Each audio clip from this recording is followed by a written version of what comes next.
Be Me, 28. Got hired as a new manager for a sales department a while back. It wasn't one of those hip tech startups with beanbags and kombucha on tap. Think more old school, gray carpets, beige cubicles, and a general feeling that time stopped around the turn of the millennium. The company itself sells some kind of specialized industrial equipment, not glamorous, but supposedly profitable. My mandate was clear: modernize the team culture. The big boss who hired me seemed like a decent old guy, but totally clueless about modern workplace dynamics. He just knew something wasn't right, and that his younger hires kept quitting. I had my work cut out for me. I walked in on my first day full of energy, ready to foster collaboration and create a psychologically safe environment for my new team. And then I saw him. The problem. There's one in every office, isn't there? The walking embodiment of everything wrong with corporate culture. He wasn't the oldest guy there, maybe late 30s, but he carried himself like he owned the place. Loud voice, booming laugh that seemed to take up all the oxygen in the room. He was constantly on the phone, pacing around his cubicle like a caged animal. The other team members, mostly younger guys and a couple of quiet women, were practically huddled in their seats trying to be invisible. It was a textbook case of a dominant alpha creating a hostile environment. A few hours into my first day, I heard it. A loud, deafening clang. I nearly jumped out of my skin. I looked over the cubicle wall and saw him, the problem, standing next to a massive brass bell mounted on a wooden plaque. He was grinning, holding a small mallet. "Another one bites the dust," he yelled. A few of the other guys gave a half-hearted whoop and clapped. I watched, horrified, as he took a dry erase marker and wrote a huge number on a whiteboard under his column. His column was full. The others were mostly empty. So this was their system. Public displays of aggressive achievement. It wasn't about celebrating success. It was about asserting dominance, forcing everyone else to acknowledge his victory and, by extension, their own failure. I made a note. The bell had to go. That afternoon, I held my first team meeting. I introduced myself, talked about my vision for a collaborative, team-oriented future. I used words like synergy, holistic approach, and empowerment. I watched their faces. The younger ones looked hopeful, intrigued. The problem just leaned back in his chair, arms crossed, with a look of bored skepticism on his face. When I opened the floor for questions, he was the first to speak. "So, what's our new quota?" Just like that, cutting right through my message about culture to focus on the cold, hard numbers. I smiled patiently. We're going to move away from a purely numbers-driven mindset. I want us to focus on building sustainable client relationships, not just closing tickets. He just grunted. Relationships don't pay the bills. A palpable tension filled the room. The other team members looked down at the table, refusing to make eye contact. He had already poisoned the well. My first official act as manager was to send out a memo. Subject: fostering a more inclusive and less disruptive auditory environment. It explained that, effective immediately, the sales bell would be retired. We would celebrate our collective successes in our weekly meetings, in a way that didn't create anxiety or a competitive hierarchy. I thought it was a masterpiece of corporate diplomacy. About 10 minutes after I sent it, he was at my office door. He wasn't smiling. "You're getting rid of the bell? We're retiring it, yes. It's part of our move toward a more team-focused culture." He just shook his head, a little smirk playing on his lips. "You know, the old boss loved the bell. Said it was good for morale." "Well, I'm here to build a new kind of morale," I said, keeping my voice even. "One based on mutual support, not individual bragging." He stared at me for a long moment. "Whatever you say, boss." The way he said boss was laced with so much sarcasm, it could have stripped paint. The next few weeks were a battle of wills. I implemented Wellness Wednesdays, where we'd start the day with a 10-minute guided meditation. He would always accidentally schedule a client call at that exact time. I tried to get the team to do collaborative brainstorming sessions on new sales strategies. He would sit silently through them, and then I'd hear him on the phone later, using his same old aggressive tactics and closing deals. The numbers on the whiteboard kept getting more and more lopsided. His column was a monument to his ego, while the others struggled. I realized the core problem wasn't the bell or the lack of meditation. It was the entire incentive structure, the commission system. It was a relic of a bygone era, a system designed to reward sharks and penalize collaborators. It was the very engine of the toxic culture I was hired to dismantle. I spent a weekend drafting a new proposal. I called it the Team Synergy Dividend. The concept was simple and elegant. We would abolish all individual commissions. Instead, a percentage of the department's total quarterly sales would be put into a pool. That pool would then be divided equally among every single member of the team. It was perfect. It would force them to work together. The stronger performers would have a vested interest in mentoring the weaker ones. The junior staff would feel valued. It would turn a pack of lone wolves into a cohesive unit. I presented it to the big boss first. He looked at the proposal, squinting at the charts. "So, you want to take the money he earns," he said, pointing a thumb in the direction of the sales floor, "and give it to everyone else?" I corrected his simplistic and frankly problematic framing. "I want to incentivize teamwork. I want everyone to feel that a win for one is a win for all." He was hesitant. "He's not going to like this. He's very motivated by his commission." "His motivation is part of the problem. It creates a cutthroat environment. We need to evolve. Trust me." He sighed, rubbing his temples. "All right, Serena, it's your department. Let's try it for 1 quarter, see what happens." I felt a surge of triumph. This was it. This was the real change. I called a mandatory team meeting to announce the new plan. I laid it all out with a slick PowerPoint presentation. I talked about fairness, equity, and the power of the collective. I could see the younger team members nodding. They got it. They saw the beautiful logic of it. The problem was just staring at the screen, expressionless. When I finished, I asked for questions. His hand shot up. "Just so I'm clear," he began, his voice dangerously calm. "Last month, I brought in about 400,000 in new business. The rest of the team combined brought in, about 50,000? Under this new plan, I'd get the same bonus as the kid who started 2 weeks ago and hasn't closed a single sale." I kept my professional smile on. "You'd all be rewarded for the team's total success, and you'd have an incentive to help that new kid close his first sale, which would raise the total for everyone." He let out a short, bitter laugh. "So I'm supposed to do my job, and now I'm also supposed to do everyone else's job for them too, for less money? It's not about doing their job for them. It's about mentorship. It's about lifting the entire team up." "Right," he said, standing up. "Well, this has been really enlightening." He walked out of the meeting. His negative energy was so powerful, but I wouldn't let it derail me. The new system went into effect the following Monday, and for a little while, things seemed different. The office was quieter. The frantic competitive energy was gone. I saw the team members actually talking to each other, sharing tips. I saw one of the senior guys helping a junior member with a call script. It was beautiful. This was the culture I wanted to build. The problem was quiet. Too quiet. He was still at his desk, still making calls. But something was off. The manic energy was gone. He seemed to just be going through the motions. The whiteboard was my idea, but now it was working against me. At the end of the first week, the numbers were anemic. His column, which used to be filled by Tuesday, had only 2 small entries. The rest of the team had a few tiny ones. The grand total was a disaster. I called him in for a one-on-one. "Is everything all right?" I asked, putting on my most concerned and empathetic face.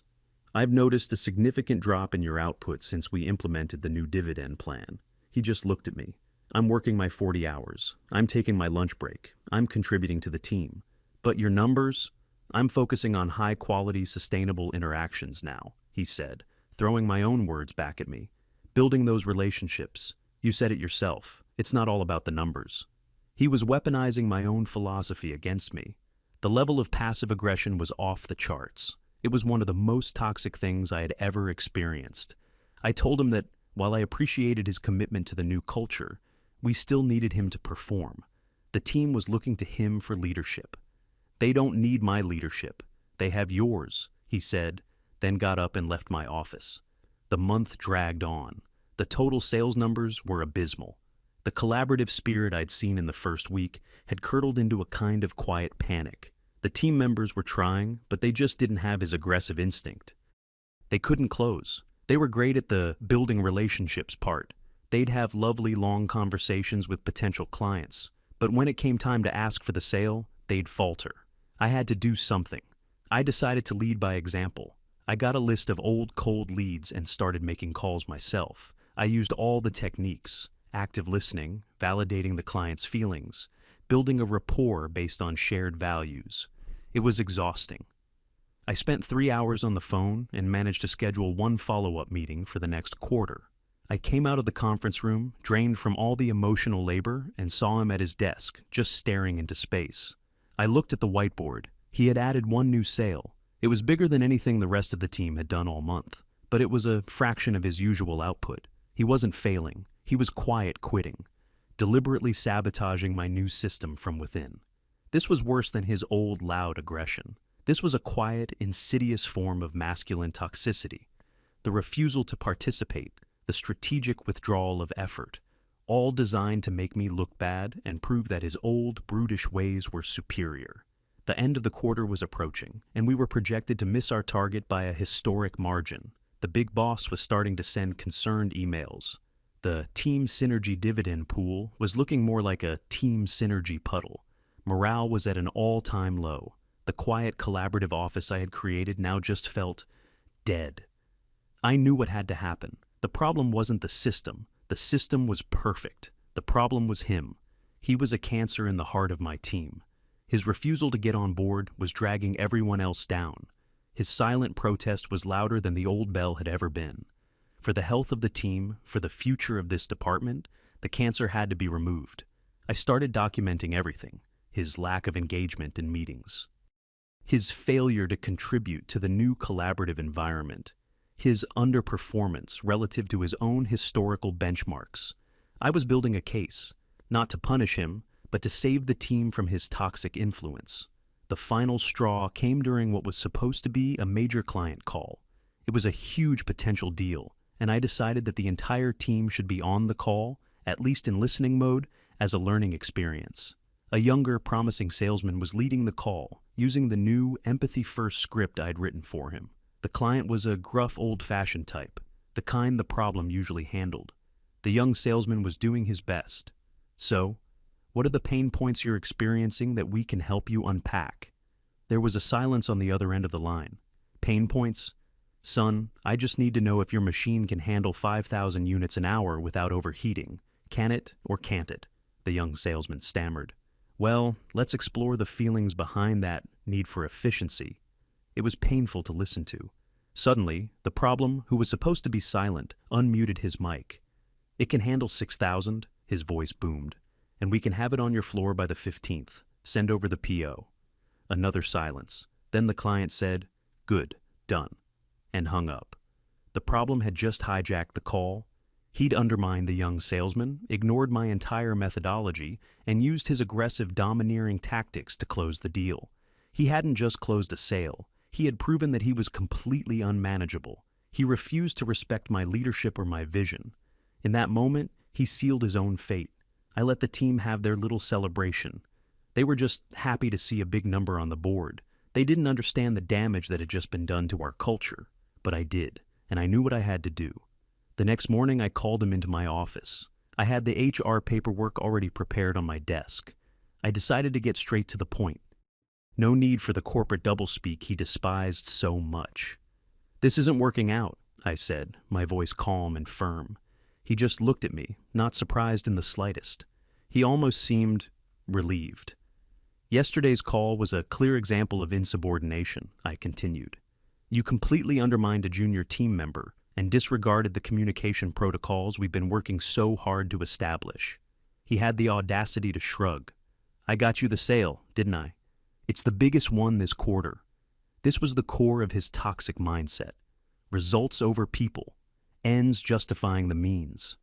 "You got a sale," I corrected him. "But in the process, you damaged our team's trust and set a terrible precedent.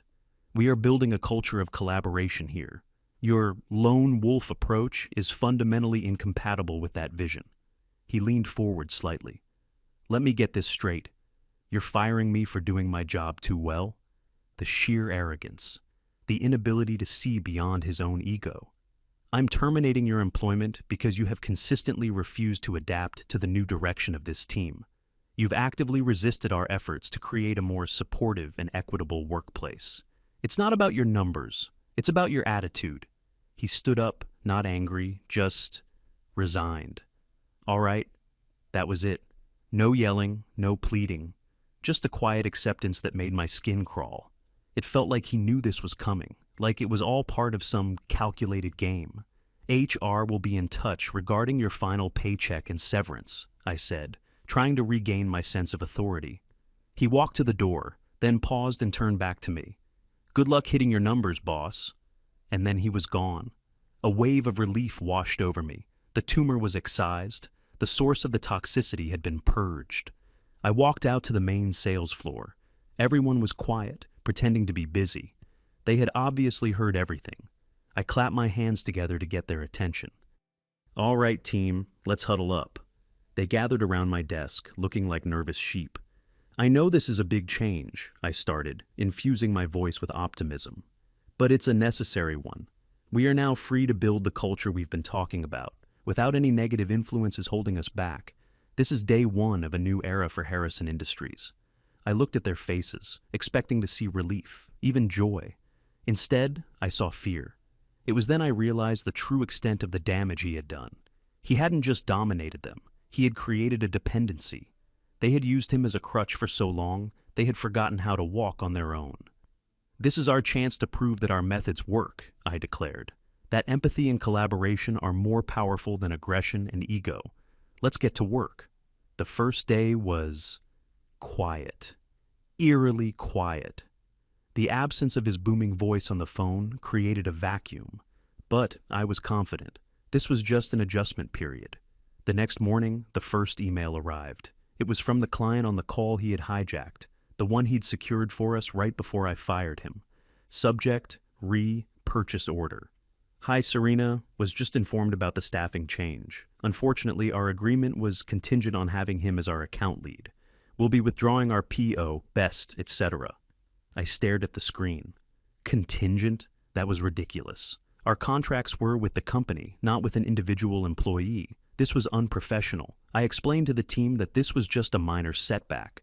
The client was obviously part of the old boys club and was just being difficult. We didn't need clients who weren't aligned with our values. Then a second email came in, and a third. By lunchtime, we had received 7 cancellations. They all had a similar, professionally polite tone. In light of recent organizational changes, due to a shift in our account management, we've decided to reevaluate our vendor relationships. It was a coordinated attack. I gathered the team for an emergency meeting. Panic was starting to set in. One of the younger salesmen looked pale. Those were all my accounts, he stammered. He helped me get all of them. He introduced me to them. I tried to reassure them. This is just a temporary disruption. It's a loyalty built on a faulty foundation. We will win them back by showing them a better way of doing business. My words sounded hollow even to me. I spent the rest of the afternoon on the phone, trying to do damage control. I called the first client back. Hi, this is Serena, the new sales manager. I just wanted to touch base and reassure you that you'll continue to receive the highest level of service from our team. The man on the other end was polite but firm. Look, miss, nothing personal, but we worked with him for a decade. He understood our business. He knew what we needed before we did. It was a relationship. I don't have time to train a new person. Our whole team is trained and ready to. I'm sure they are. He cut me off. We've already signed with another supplier. Good luck to you. He hung up. Every call went the same way. They didn't care about my promises of a new, collaborative approach. They didn't want a team. They wanted him. I couldn't understand it. What kind of spell had he cast on these people? It was a classic example of a toxic personality creating a codependent ecosystem around himself. These clients were victims, and they didn't even know it. By the end of the week, our sales pipeline was a wasteland. The whiteboard, which had once been his monument of ego, was now a monument to our collective failure. It was almost completely blank. The quiet, collaborative office I had dreamed of had become a morgue. The team members sat at their desks in silence, staring at their screens, afraid to even make calls because they knew they'd be rejected. The team synergy dividend was now a mathematical impossibility. There were no profits to divide. I tried everything to boost morale. I brought in donuts. I organized a team-building exercise that involved building a tower out of marshmallows and spaghetti. I doubled down on our Wellness Wednesday meditations. Nothing worked. The team was completely demoralized. They saw me as the person who had driven away all our business. A week or two after the firing, I was having lunch in the break room when two of the junior sales guys came in, not realizing I was there. They were talking in hushed tones. "Heard he started his own consulting firm," one said. "No way. Already?" "Yeah, and guess who his first client is?" The guy mentioned the name of our biggest, most important account, the one that had left on day one. "He took them all. He's poaching our entire client list." "How can he do that? Isn't there a non-compete?" "Guess not. Or maybe he just doesn't care. What are they going to do, sue him? He has all the relationships. We have nothing." I sat frozen in my chair, my half-eaten salad tasting like ash. So, that was his plan all along. This wasn't just a reaction. This was a premeditated act of corporate sabotage. He hadn't just been quiet quitting. He had been laying the groundwork for his own exit, taking our assets with him. My blood ran cold. The full scale of his toxicity was finally clear. He hadn't just been a bad employee. He was a bad faith actor. He had exploited this company's trust, used its resources to build his own personal empire, and then ripped it all away the second he was held accountable for his behavior. That afternoon, I received a calendar invite from the big boss. Title, Urgent Performance Review. I knew this was it. I spent the entire next day preparing my defense. I put together a new presentation. It wasn't about sales numbers. It was about narrative. The narrative of a brave change agent coming into a toxic system. The narrative of a saboteur who plotted to destroy the department from within. The narrative of a necessary, albeit painful, period of transition. I would make him see that I wasn't the problem. I was the one who had exposed the problem. I walked into his office, my laptop in hand, ready for the fight of my life. He wasn't alone. The head of HR was there, a stern-looking woman I had only met once. This was not a good sign. The boss didn't look angry anymore. He just looked tired, defeated. He gestured for me to sit down. "Serena," he began, his voice heavy. "We need to talk about the sales department." I opened my laptop. "I have a presentation that will explain everything." He held up a hand. "No presentations. Let's just talk." He slid a single piece of paper across the desk. It was a graph. A line graph showing the department's sales revenue over the last 6 months. For the first 5 months, the line was a steady, healthy upward trend. In the last month, the line didn't just dip. It fell off a cliff. It was a vertical drop to near zero. "This last month," he said quietly, tapping the catastrophic drop with his finger, "coincides with your new team synergy dividend plan and the subsequent termination of our top-performing employee." I took a deep breath. As my presentation would show, his performance was a bubble. It was based on unsustainable, aggressive tactics and personal relationships that were a liability to the company. What we're seeing now is the bursting of that bubble. It's a painful correction, but a necessary one for long-term health. The HR woman spoke for the first time. "We've been getting some reports from the remaining team members, Serena. They describe the current environment as hopeless and anxious. Several have put out feelers to recruiters. They don't seem to feel that this correction is very healthy. They had gone behind my back. My own team, whom I had liberated, had betrayed me. I felt the walls closing in. They're scared," I insisted. "They're reacting to the shock of the change. They've been conditioned by years of his toxic leadership. They need more time to adapt to a healthier way of working." The boss leaned back in his chair and sighed. It was a sound of profound weariness. "Time is not something we have, Serena.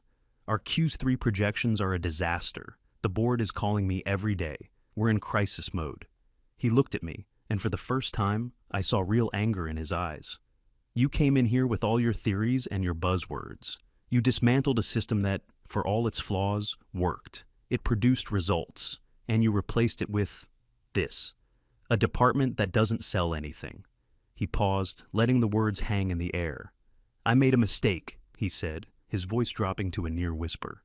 "I trusted you to modernize the team. I didn't expect you to destroy it."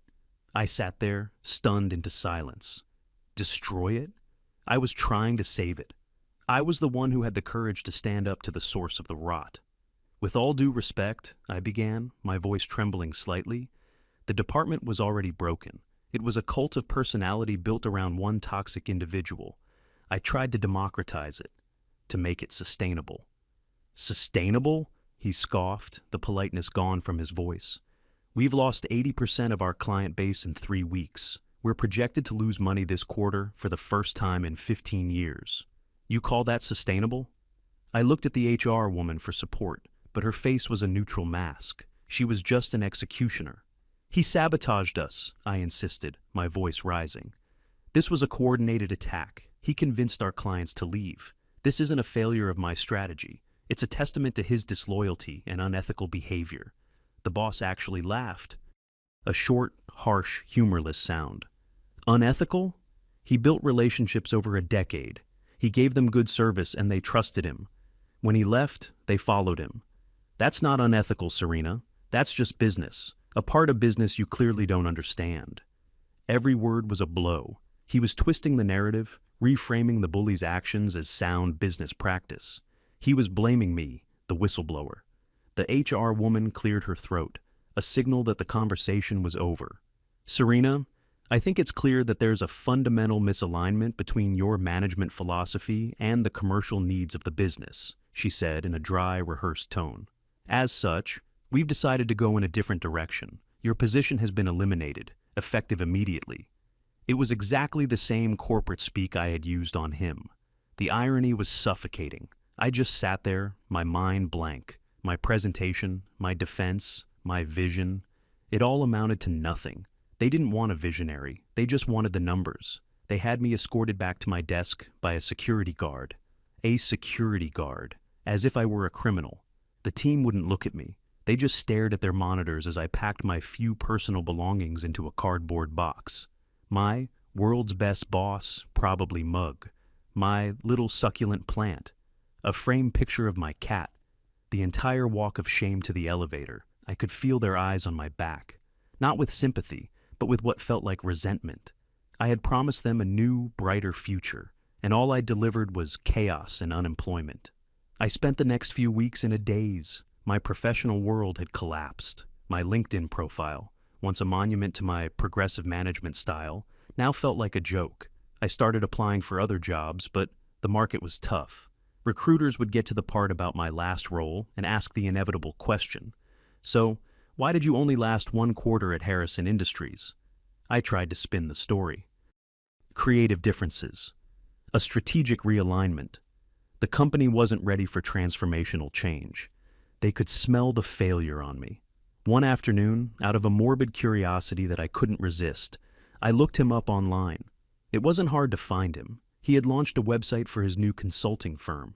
It was sleek, professional, and full of testimonials from all of our former clients. The best damn salesman I've ever worked with. No nonsense, just results. Frank, the one I'd heard him yell at on the phone. He understands our needs better than we do, a true partner.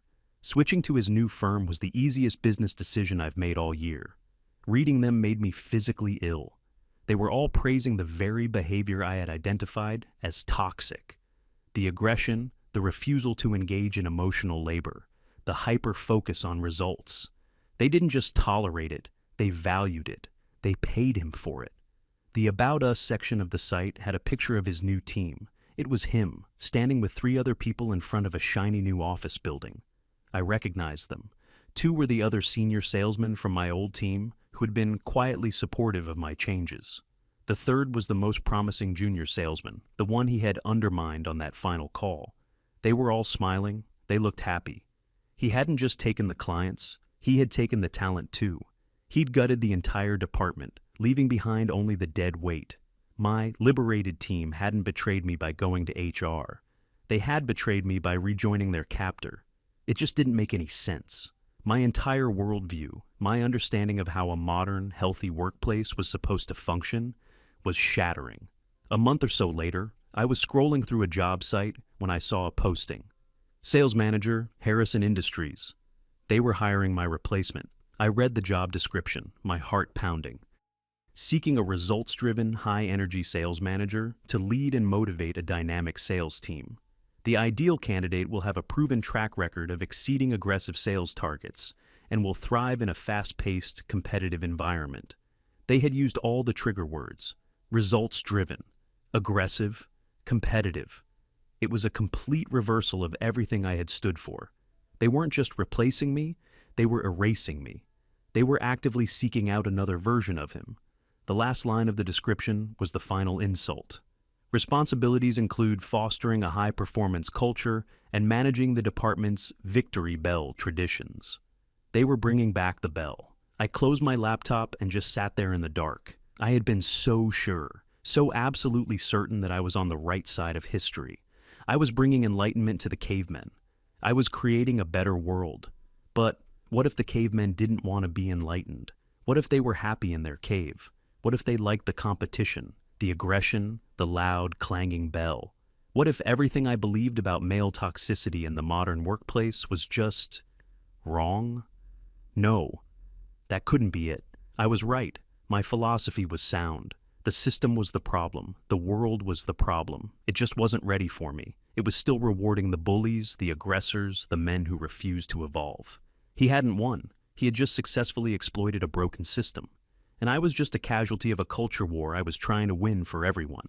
I opened my laptop again. I deleted my old resume. I started a new one. My objective? To find a truly progressive organization that values emotional intelligence and collaborative success over outdated, patriarchal metrics. Somewhere out there, my team was waiting for me. A team that would appreciate what I had to offer. It had to be. Or